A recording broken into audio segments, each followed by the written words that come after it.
शिळा आहे, जी शिवलिंग आहे ते आपण पूजेत ठेवलं, त्याची पूजा केली तर त्याचं काय पुण्य भेटेल, ह्या सगळ्या घटना आपल्याला अमरकंटकमध्ये या पवित्र तीर्थामध्ये ऐकायला भेटणार आहेत. कारण हा जो पर्वत आहे याला अमरकंटक पर्वत सुद्धा म्हटलं जातं आणि या पर्वताला मेकल पर्वत सुद्धा म्हटलं जातं. एका कल्पामध्ये नर्मदामाई मेकल नावाच्या राजाची मुलगी होत्या, म्हणून मेकल सुता असं नर्मदा माईला म्हटलं जातं. कारण भगवान प्रभू रामचंद्राला सुद्धा भगवान शिवजींनी ज्यावेळी रामचरित्राला जी मेकल सुता आहे म्हणजे नर्मदा माई आहे ही जेवढी प्रिय असेल तेवढीच तुलसीदास महाराजांनी सांगितलं की मला रामायण तेवढं प्रिय आहे. म्हणून अशा पद्धतीने असलेल्या या मेकल सुताचं त्या ठिकाणी वर्णन केलेलं आहे. मेकल सुता ही म्हणजेच नर्मदा माई एका कल्पामधली ती कथा आहे आणि एका कल्पामध्ये असा प्रसंग घडलेला आहे की नर्मदा माई ज्यावेळी भगवान शिवजी आपण जिथे आता संध्याकाळी दर्शन घेतलं, एका बाजूला अमरकंटकेश्वराचं मंदिर होतं आणि एका बाजूला नर्मदा माईचं. आपण दोन्हींच्या मधून चालत असताना दोन्हीकडे दर्शन केलं. अमरकंटकेश्वर त्या ठिकाणी भगवान शंकराने अशी खडतर तपश्चर्या केली की तपश्चर्या करत असताना तपश्चर्याच्या घामामधून, कारण सर्वांगाला घाम आला आणि त्या घामापासून नर्मदा माईची म्हणजेच एक त्या घामाचाच एक जलप्रपात जलप्रवाह निर्माण झाला आणि तो जलप्रवाह वाहू लागला. त्यामधूनच एक छोट्याशा कन्येचा जन्म झाला आणि ती कन्या लहानाची मोठी होऊ लागली, कलेने वाढू लागले. आता तिच्याबद्दल भगवान शंकराच्या मनात काही नव्हतं की हिच्यासाठी नेमकं काय केलं पाहिजे, कारण भगवान शंकराला फक्त साधना माहिती आहे, परमार्थ कसा करायचा, भगवत भक्ती कशी करायची आणि भगवंत कशाने प्रसन्न राहील एवढंच घेणं आहे. पाहता पाहता ती मुलगी लहानाची मोठी होऊ लागली आणि भगवान शंकराने पहिल्यांदा ज्यावेळी त्या मुलीकडे पाहिल्याबरोबर तिचा तो हसरा आणि तेजस्वी चेहरा बघितल्यावर भगवान शंकराला इतका आनंद झाला की भगवान शंकराने सांगितलं हिचं नाव मला नर्मदा ठेवायचं. बाकीच्यांनी विचारलं रे नर्मदा का ठेवायचं, त्यांनी सांगितलं नर्म म्हणजे आनंद आणि दा म्हणजे देणारे, अशी नर्मदा, म्हणून हिचं नाव नर्मदा ठेवायचं. आणि नर्मदा लहानाची मोठी होऊ लागली. आपले आई वडील दोघेही तपश्चर्या करत आहेत म्हणून नर्मदा माई सुद्धा तपश्चर्या करू लागले. आणि पाहता पाहता एक दिवस नारद महर्षी या मार्गाने आले. नारद महर्षी आले आणि त्यांनी भगवान शंकराला विचारलं, अहो काय भानगड आहे, मुलगी लग्नाच्या वयात आली, काही विचार केला की नाही. भगवान शंकराने सांगितलं नाही, काय विचार करायचा. त्यांनी सांगितलं काय विचार करायचं म्हणजे अरे ज्या दिवशी मुलीचा जन्म होतो त्याच दिवसापासून तिचा बाप तिच्या लग्नाची तयारी करत असतो. तिच्या लग्नात काय खर्च करायचा, तिच्या लग्नासाठी किती पैसे साठवायचे, सगळी तयारी तिचा बाप त्या दिवसापासून करत असतो. आणि मुलगी लग्नाच्या वयात आली तरी तुम्ही म्हणता काय करायचं. भगवान शंकराने सांगितलं मला त्याच्यातलं काही माहिती नाहीये. नारद महर्षीने सांगितलं तुमची मुलगी खूप सुंदर आहे आणि या सुंदर मुलीसाठी हिला चांगला नवरदेव बघा आणि हिचं लग्न लावून द्या. त्यांनी सांगितलं ठीक आहे, लग्न करायचंच असेल तर करो, पण मला याच्यातलं जास्त माहिती नाही, माझी जास्त ओळखी नाही, कुणाला म्हणा आमची मुलगी करता का. नारद महर्षीने सांगितलं तसं करू नका, कारण तुमची मुलगी इतकी सुंदर आहे की हिच्या सुंदरतेमुळं हिच्या लग्नामध्ये विघ्न येण्याची दाट शक्यता आहे. कारण स्त्रीचं सौंदर्य सुद्धा कधी कधी तिच्यासाठी ते घातक ठरू शकतं. म्हणून शास्त्राने स्त्री आणि सोनं या दोन गोष्टीला खूप जपायला सांगितलं. सोनं कधी समाजाच्या समोर उघडं करू नका, सोनं कधी समाजाला दाखवू नका आणि स्त्री कधी समाजाला दाखवू नका. स्त्री पडद्याच्या आत असावी आणि सोनं सुद्धा पडद्याच्या आत असावं. वा, पण हे म्हणतात आम्ही का घरात राहायचं? घरात राहू नका. आम्हाला काय झालं? आम्ही का चुलन मुलच करायचं का? चुलन मूल करायचं नाही. अनमोल रत्न आहे स्त्री, म्हणून तिला कुठेही पाठवायचं नाही, तिच्याकडून कोणतंही काम करून घ्यायचं नाही. पण हे लक्षात येत नाहीये, कारण हिचं सौंदर्य हिच्यासाठी घातक ठरू शकतं. म्हणून नारद महर्षीने सांगितलं, हिचा विवाह लावायचा असेल तर लग्नामध्ये पण करावा लागेल, आणि तो पण सुद्धा कुणाला जिंकता नाही आला पाहिजे, असा पण असला पाहिजे. एखाद्यानेच जिंकला तर जिंकला. भगवान शंकराने सांगितलं नारद महर्षींना, तुम्हीच बोलवा देवांच्या गुरुला. देवांचे गुरु बृहस्पतीला नारद महर्षीने बोलावलं आणि त्यांचा विचार ठरला की काय पण ठेवायचा. जी गोष्ट दुर्मिळ आहे, अशक्य आहे, अशी गोष्ट तिथे पणामध्ये मांडायची. त्याला पैज म्हणतात ना, त्या पद्धतीने. म्हणून नारद महर्षीने सांगितलं, या परिसरामध्ये नाही तर भारतभूमीमध्ये गुलबकावली नावाचं फूल जे आहे, झाड जे आहे, वनस्पती जी आहे, ती दुर्मिळ आहे, कुठेही भेटत नाहीये. म्हणून जो मनुष्य हे आणून देईल, गुलबकावली शोधून आणेल, सांगायचं, त्याच्यासोबत तिचा विवाह आपण लावून देणार. वा, भगवान शंकराने सांगितलं, तुम्हाला जसं योग्य वाटतं तसं करा. त्याच्यासाठी नारद महर्षीने बृहस्पतींना सांगितलं आणि सर्व सेवकांना, लोकांना सांगून मोठमोठे पोस्टर छापले. टीव्हीला बातमी, पेपरला बातमी, व्हॉट्सअप, फेसबुक, भरपूर त्याची प्रसिद्धीमध्ये गेलं पाहिजे. पण गुलबकवलीचं फूल घेऊन जायचंय. मग लागले लोक शोधायला रानमाळ, कुठं दिसतंय का म्हणून.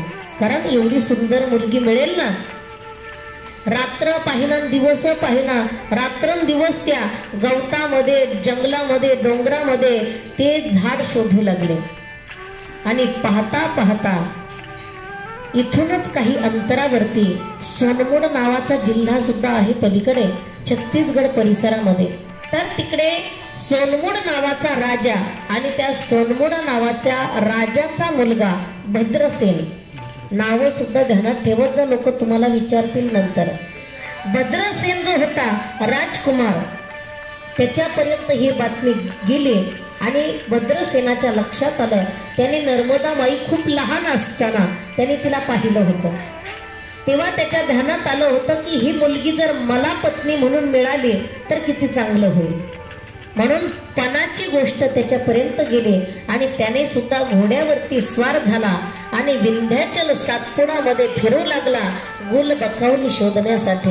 आणि पाहता पाहता अनेक देशांचे, अनेक प्रांतांचे राजे, राजकुमार, विद्वान, पंडित, शास्त्री, यक्ष, किन्नर, गंधर्व, नाग, मानव सगळेजण त्या फुलाचा शोध करू लागले. पण कुणाला फूल सापडलं नाही. ते फक्त भद्रसेनाला सापडलं आणि भद्रसेन भगवान शंकराकडे, नारद महर्षींकडे ते फूल घेऊन आला. त्यावेळी नारद महर्षीने सांगितलं, ह्याच्यासोबत नर्मदेचं लग्न लावायला काही हरकत नाही. पण नारद महर्षी असे आहेत, लग्न जमवायला तेच आणि मोडायला सुद्धा तेच. हा, इकडे लग्न जमवायचं सांगितलं आणि तिकडे जाऊन सभा घेतली 33 कोटी देवांच्या. इंद्राच्या सभेत जाऊन सांगितलं, तुम्हाला मी सांगितलं होतं की देवांच्या कलियुगामध्ये कल्याणकारी कोण असेल, जास्त पापाचा कमी वेळेत कमी पुण्यात नाश कशाने होईल, तर ती फक्त नर्मदा कुमारी राहिली तरच होईल. मग त्यांनी सांगितलं त्याच्यासाठी काय करावं लागेल.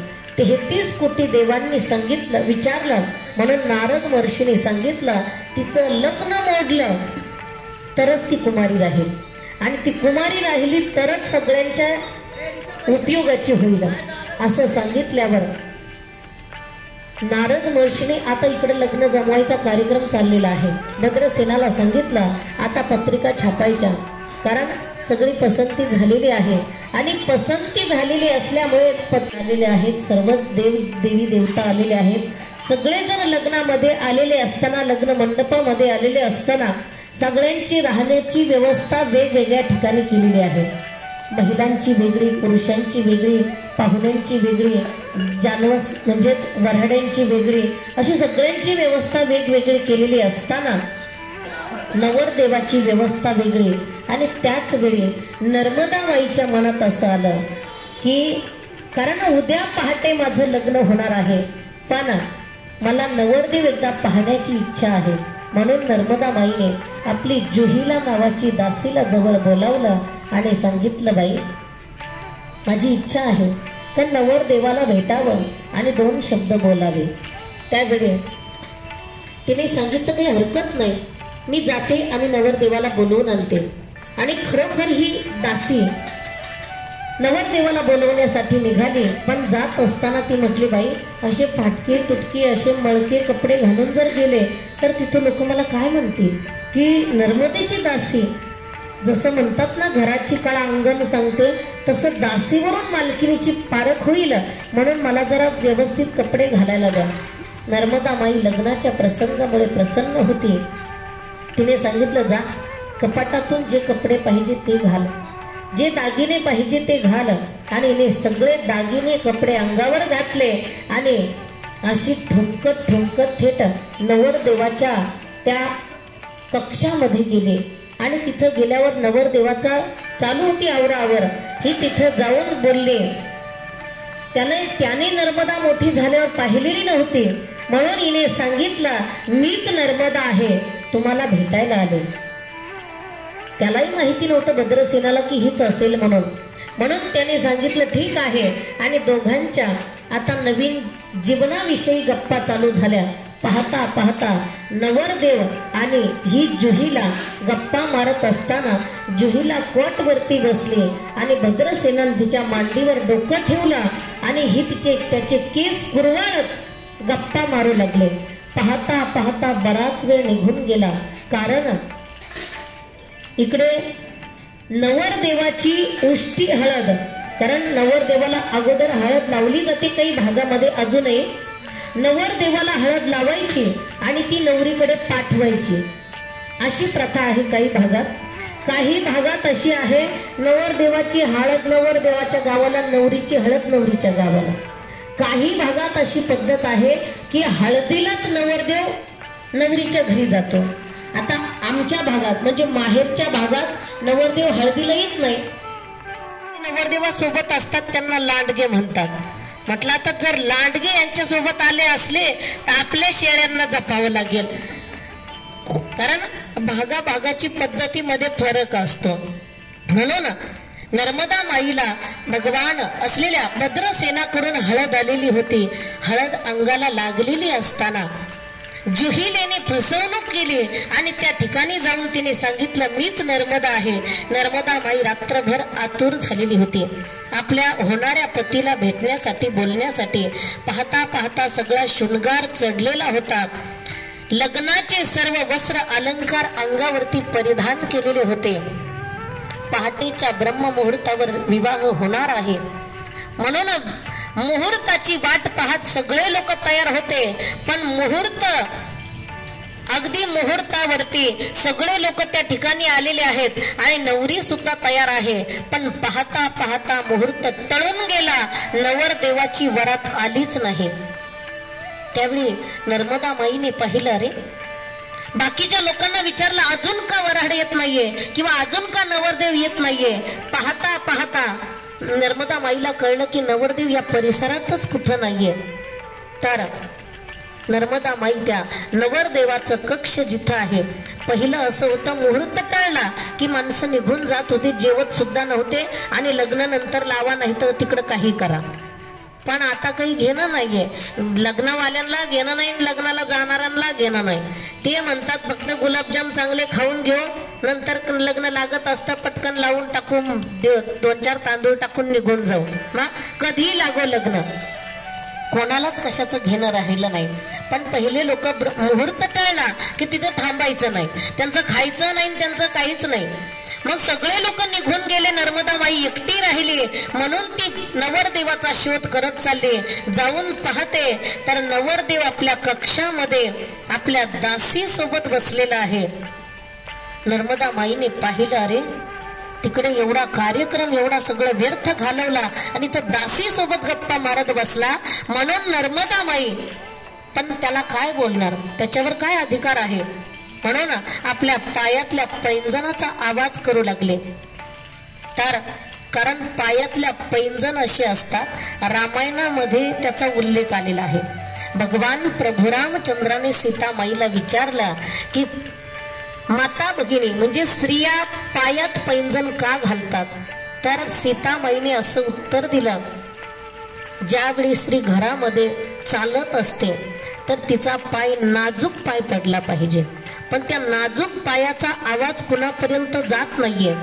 पण तिच्या पायात जर पैंजण असेल तर त्या पैंजणाचा बारीक आवाज, छुमछुम आवाज हा तिच्या पतीच्या हृदयाला स्पर्श करतो.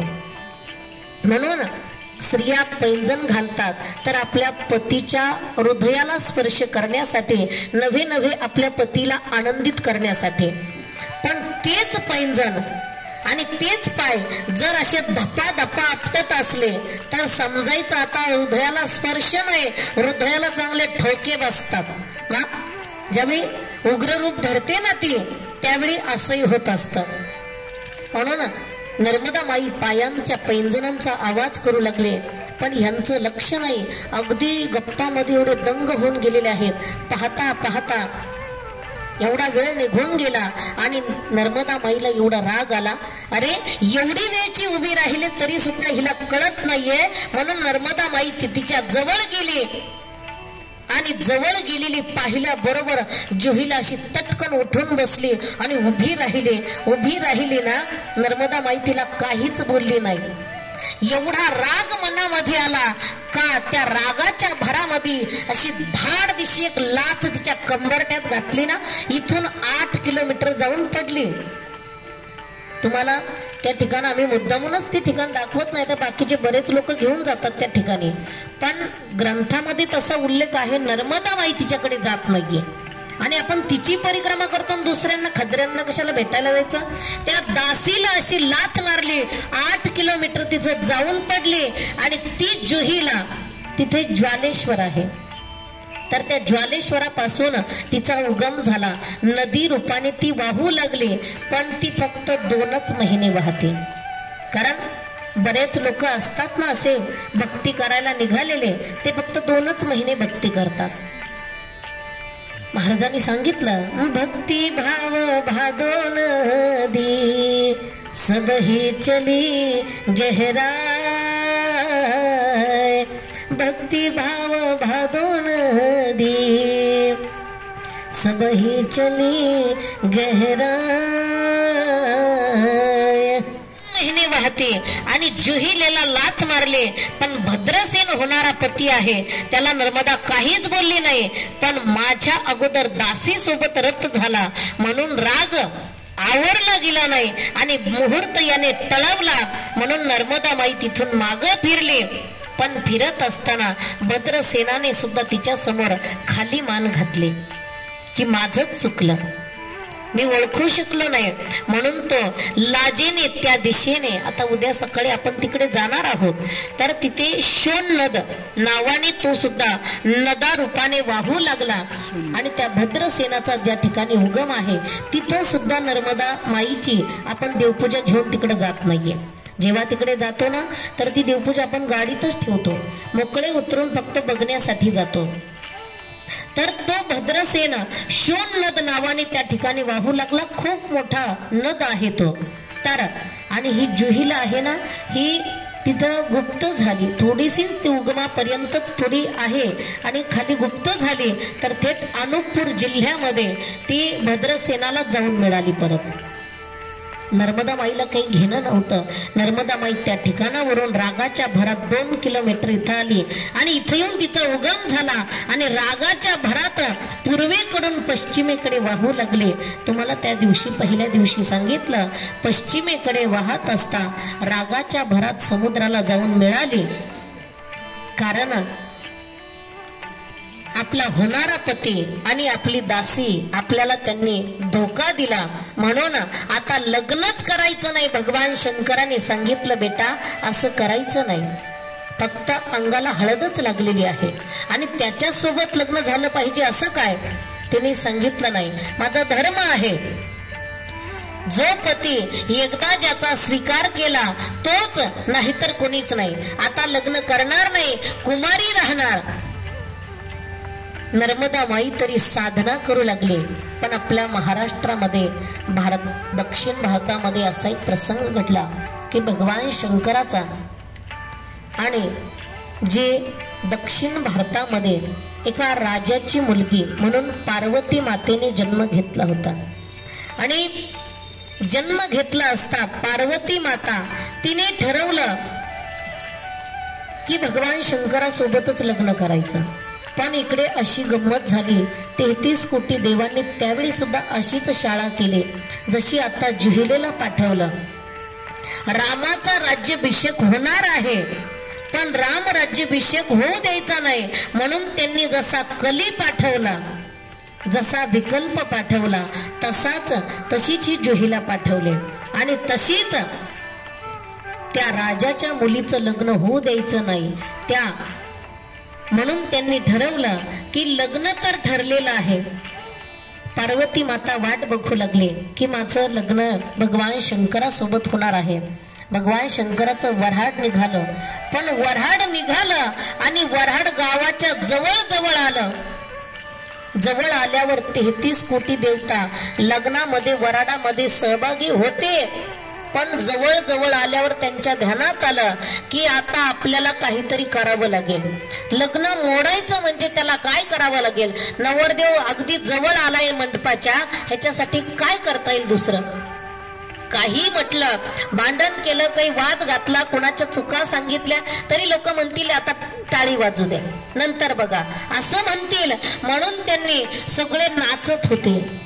भूत वेताळ नाचती सगळे लोक वरातीमध्ये नाचत होते. आणि नाचता नाचता यांनी नवरदेव खाली उतरवला. हळूच खाली उतरवून घेतला आणि नवरदेवाला बाथरूमला न्यायचं म्हणे. पहिलं असायचं तसं, 4-4, 5-5 दिवस लग्न असायचे ना, तर नवरदेवाला संडासला नेणे ते देवांनी लपून ठेवलं. लग्नाचा मुहूर्त टळून गेला आणि पार्वती मातेने वाट पाहिली. मुहूर्त टळला म्हणून पार्वती मातेच्या ध्यानात आला भगवान शंकर इथपर्यंत आला होता आणि कुठं गायब झाला. याला जर माझ्याशी लग्नच करायचं नव्हतं तर कशाला वराड घेऊन आला. जा. भगवान शंकराचा इतका राग आला आणि रागाच्या भरामध्ये पार्वती मातेने शाप देऊन टाकला. जा, अरे तू या शरीर रूपाने लग्न करायला आला होता ना, आजपासून या मृत्यू लोकात तुझी शरीराची पूजा होणार नाही. भगवान शंकराची कुठेच मूर्ती पूजा होत नाही आणि जिथं होते ते स्मशानच होतं. मूर्ती पूजा भगवान शंकराची कुठंच मान्य नाही. कुणीच घरात मूर्ती पूजा करू नये. मूर्तीचा फोटो सुद्धा घरात नसावा. शिवलिंग नक्की असावं. पार्वती मातेने शाप दिला आणि पार्वती माता वेडी झाली. पण तिने ठरवलं होतं जर आता त्याच्यासोबत लग्न झालं नाही ना, कुणासोबत लग्न करणार नाही. आणि तीच मीनाक्षी देवी, तीच कन्याकुमारीची, की जी कन्या कुमारी राहिली दक्षिण भारतामध्ये. आणि असं सांगितलं जातं का तीच वेडी होऊन तुळजापूरच्या जवळ एक येरमाळा म्हणून गाव आहे, तर तिथे डोंगरावरती जाऊन ती बसली, वेडी होऊन राहिली. मला वाटतं चैत्र पौर्णिमेला तिच्या हळदीचा कार्यक्रम असतो. कारण सगळे लोक, म्हणून नर्मदा माई पूर्वेकडून पश्चिमेकडे वाहत गेली आणि भगवान शंकराने सांगितलं की तुला जे पाहिजे ते मी देईन. तुम्हाला पहिल्याच दिवशी ते सगळं सांगितलं. आणि नर्मदा माई पश्चिमेकडे निघून गेली. भगवान शंकर या ठिकाणी अखंड साधना करताहेत. हे ठिकाण म्हणजे याला अग्निप्रवेश साधना म्हटलं जातं. आणि जो ओंकारेश्वरचा विधी आहे तर तो जलप्रवेश आहे. इथं साधू महात्म्यांचं पूर्वी असं असायचं, ज्याला आता परमार्थ साधना करून झाले आणि आता शरीर ठेवायचं आहे तर त्यावेळी त्यांनी चिता रचायचे आणि स्वतः त्या चितेमध्ये देह विसर्जन करायचा म्हणजे स्वतःला जाळून घ्यायचं, म्हणजे त्याला अग्निप्रवेश म्हटलं जातं. आणि ओंकारेश्वरला एक अशी टेकडी होती त्या मानधातावरती की तिथून खाली मैयामध्ये स्वतःचं शरीर झोकून द्यायचं, अशी तिथला विधी होता. आता तिथलं सुद्धा ते बंद केलेलं आहे तार कंपाऊंड करून, आणि इथला सुद्धा विधी होत नाहीये कारण त्याला परवानगी नाहीये. म्हणून अमरकंटक क्षेत्र एवढं पवित्र आहे की नर्मदा माई या ठिकाणावरून तिचा उगम आहे. आणि आपण सुद्धा आज माईच्या माहेरात म्हणजे आपल्या मामाच्या घरी आलेलो आहोत. म्हणून मामी कशी का असाना पण मामा चांगला आहे या हेतूने आपण इथं राहायचं. म्हणून 2 किलोमीटर नर्मदा माईचं जे माईकी बगिया आहे त्या ठिकाणी मोठे मोठे झाड आहेत. पूर्वी त्यावेळी सुद्धा तिथे मोठे मोठे झाड होते. त्या झाडाला झोके बांधून तिथं झोके खेळायच्या, भातुकलीचा खेळ मैत्रिणींसोबत खेळायचे असं सांगितलं जातं. म्हणून तिथून तत्परिवर्तन केलं की पलीकडे आपण सोनमुडा जो शोण नद आहे तर त्याचा सुद्धा खूप उंचावरून जलप्रपात तिकडे छत्तीसगडकडे पडतो, तर तो सुद्धा आपल्याला बघायला भेटेल उद्या. आणि पुन्हा फिरून आपण ज्या ठिकाणी आत्ता गेलो होतो दर्शनाला तर पलीकडच्या बाजूने तिथे आपण येणार आहोत. तिथं सुद्धा आपल्याला नर्मदा माईचं ते उगमाचं कुंड, तिथे आपल्याला फक्त तीर्थ घ्यायचे, हातपाय धुवायला तिथं परवानगी नाहीये. असे त्यांनी कुंड बनवलेले आहेत स्नानासाठी. आणि इथून सरळ निघालं की हा रामघाट आहे, तो स्नानासाठी आहे. आणि काही अंतरावरती जंगलामध्ये भृगु ऋषीने तपश्चर्या केलेली आहे. कारण भृगु ऋषी हे समुद्राच्या किनाऱ्यावरती म्हणजे भरूचला त्यांची तपश्चर्या चालू होती. तुम्हाला बलबला कुंडाची कथा सांगताना सांगितलं तर त्या ठिकाणी त्यांनी तपश्चर्या केले. पण समुद्र मंथन झालं आणि समुद्र मंथनामध्ये 14 रत्न निघाले, त्यामध्ये एक लक्ष्मी निघाली. मग लक्ष्मी ही काय करायची तरी भगवान महाविष्णूला द्यायची. भगवान महाविष्णूला द्यायची म्हटल्यावर नुसती मोघम कशी द्यायची, आणि मोघम दिली तर लोक नाव ठेवतील. म्हणून आपल्या धर्मामध्ये विधिविधान असतं की त्यांचं विधिवत लग्न लावून दिलं पाहिजे. महाराज मगाशी आमचं तीच चर्चा चालली होती की उत्तर वाहिनी परिक्रमेविषयी बोलत असताना बरेच लोक जातात आणि नुसतं फिरून येतात, त्याला काही संकल्प नाही, सोड संकल्प नाही. जर विधिविधानच नसेल तर त्याला कसं काय परिक्रमा म्हणता येईल? नुसतं फिरणं त्याला कुठं परिक्रमा म्हणता येईल? तसं आता लग्न एखाद्याच्या घरी राहायचं म्हटल्यावर त्याच्यासोबत लग्न करून राहिलेलं चांगलं का मोघम राहिलेलं चांगलं? कारण त्याला काही अर्थ असतो ना. भगवान महाविष्णूला लक्ष्मी द्यायची, पण तशी कशी द्यायची? म्हणून भृगु ऋषी स्वतः समुद्र किनाऱ्यावरून अमरकंटकला आले. आणि या ठिकाणीच पलीकडे काही अंतरावरती मंडप आहे की ज्या ठिकाणी भगवान महाविष्णूचा आणि लक्ष्मी आई साहेबांचा विवाह भृगु ऋषींनी लावून दिला तो मंडप आहे. आता तुम्हाला तो बघायला भेटणार नाही कारण सगळं तिकडे इकडे जाण्यामध्ये तिकडे रस्ता नाहीये किंवा जंगल आहे, असं सगळं आहे. तिथे पांडवांनी स्थापन केलेले एक शिवलिंग सुद्धा आहे पलीकडच्या बाजूला. तर त्या शिवलिंगाला नर्मदा माई स्वतः श्रावण महिन्याच्या 3ऱ्या सोमवारी स्वतः प्रदक्षिणा घालते, म्हणजे ते सगळं पाण्याने भरतं. पण तिथे सुद्धा जाता येत नाहीये. कारण जाता येत नाही म्हणजे जाऊन ते मंदिरातला देव आपल्याला बघायला भेटत नाही. आम्ही एकदाच त्या ठिकाणी गेलो, सगळं ते पुरातन असल्यामुळे, जुना बांधकाम असल्यामुळे ते सगळं जे पुरातत्व विभागाच्या ताब्यात गेलेलं आहे. म्हणून त्यांनी अशी जाळी दरवाजाला लावलेली आहे. आतमध्ये जाण्याची 25 रुपये तिकीट होतं त्यावेळी. तिथं जायचं आणि देवच दिसत नाही, सगळा अंधार आतमध्ये असतो. ते 5 वाजेपर्यंत चालू असतं, 11 ते 5 असं काहीतरी वेळ असतो. म्हणून त्या ठिकाणी ते सुद्धा आपल्याला आतमध्ये जाऊन पाहता येत नाही, पाहून ते दिसत सुद्धा नाही, म्हणून काही उपयोग नाही. आणि जो मंडप आहे तो सुद्धा आता जीर्ण झाला असेल किंवा पडलाही असेल किंवा नसेल सुद्धा. पण त्या ठिकाणी भगवान महाविष्णूचा आणि लक्ष्मी आई साहेबांचा विवाह भृगु ऋषीने लावून दिला. आणि त्यांचं लग्न झाल्यावर भृगु ऋषीला वाटलं काहीतरी तिथं तरी राहायचं आणि इथं तरी राहायचं, म्हणून इथंच तपश्चर्या चालू केली. पण इकडे खूप लोकांची गर्दी आहे म्हणून जरा जंगलात जाऊन तपश्चर्या करत असताना त्यांना रोज नर्मदा जल आणायला इथं यावं लागायचं. पण एक दिवस असे थकून गेले ना, आणि थकतच माणूस जरा चढ उतार झाली ना, आता रोज बरी मजा होती, गाडीत झोपायला भेटत होतं, उतरलं तरी एवढं काही नव्हतं. म्हटलं माई काय करावं, पूजेला तर जल पाहिजे, पण कस काय आणायचं. नर्मदा माईने सांगितलं काळजी करू नका. नर्मदा माई थेट त्यांनी तिथं जिथं कमंडल ठेवलेला होता त्या कमंडलमध्येच नर्मदा माई प्रकट झाली आणि त्या कमंडलमधून जल बाहेर वाहू लागला तर त्याचीच एक नदी झाली. तिचं नाव आहे करमंडल. उद्या तुम्हाला रस्त्याने जाताना दिसेल, पण तुम्ही जर पडदे बाजूला करून पाहिले तरच. नेहमीच पडदे लावून झोपत नका जाऊ, कारण प्रवासामध्ये ना उघड्या डोळ्याने प्रवास केला पाहिजे. किती वर्ष झाली मी प्रवास करते, पण माझं मनच भरत नाही, कारण नेहमी त्या रस्त्याने गेले तरी पण पाहत पाहत चालते. कारण हे डोळे दिलेले आहेत ना, भगवंताने एवढी सुंदर सृष्टी निर्माण केली, आपण ते डोळ्यात सगळं भरवलं पाहिजे. मला 3रीला असताना आईस पत्र कमंडल असं त्या ठिकाणाला म्हटलं जातं. आजही त्या ठिकाणी भृगु कमंडल आहे. असे अनेक तीर्थ आहेत. खाली गेलं तर कबीर चबुत्र आहे, पण त्याची कथा आता सांगणार नाहीये. उद्याच्या सकाळच्या किंवा संध्याकाळच्या